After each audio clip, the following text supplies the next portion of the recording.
Just how deep does the ocean go? If you took the highest point on land and submerged it, you would still have more than a mile between you and the deepest point in the oceans. The oceans harbor 99% of all living space on Earth and have enough water to fill a bathtub that's 685 miles long on each side. For scale, here's a human, and here's a blue whale, the largest animal on Earth. Blue whales usually hunt at depths of around 330 feet within the well-lit zone of the ocean. Deeper down, at 700 feet, the USS Triton became the first submarine to circumnavigate the Earth in 1960. At 831 feet, we reached the deepest free dive in recorded history. Down here, the pressure is 26 times greater than at the surface, which would crush most human lungs. But whales manage it, diving to a max depth of 1,640 feet where they hunt giant squid. At 2,400 feet, we reach the danger zone for modern nuclear attack submarines. Any deeper, and the submarine's hull would implode.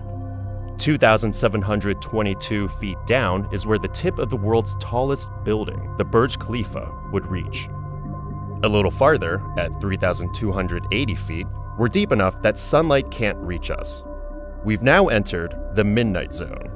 Many animals down here can't see, like these eyeless shrimp at 7,500 feet who thrive near scalding hot underwater volcanoes. At this depth, temperatures are just a few degrees above freezing, but the waters around hydrothermal vents can heat up to 800 degrees Fahrenheit. 9,816 feet is the deepest any mammal has been recorded swimming, the Cuvier beaked whale. But not even the Cuvier beaked whale could explore the RMS Titanic, which rests at a staggering depth of 12,500 feet. The pressure is now 378 times greater than at the surface. Yet you can still find sea life like the fangtooth, hagfish, and Dumbo octopus, the deepest living octopus on Earth. At 20,000 feet is the Hadal Zone, an area designated for the ocean's deepest trenches, like the Mariana Trench. If you tipped Mount Everest into the Mariana Trench, its summit would reach down to 29,029 feet. That still doesn't compare to the two deepest crewed missions in history.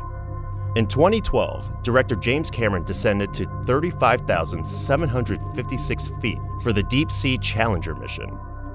But Cameron didn't quite break the record, which was set by oceanographer Jacques Piccard and Lieutenant Don Walsh in 1960. Piccard and Walsh descended to the lowest point on Earth, Challenger Deep, at a record 35,797 feet below the surface. Since then, scientists have sent half a dozen unmanned submersibles to explore Challenger Deep, including Kaiko, which collected over 350 species off the seafloor between 1995 and 2003. But scientists estimate there are potentially thousands of marine species we have yet to discover. Humans have explored an estimated 5 to 10% of Earth's oceans. We've only just begun to understand the deep, dark world that flows beneath us.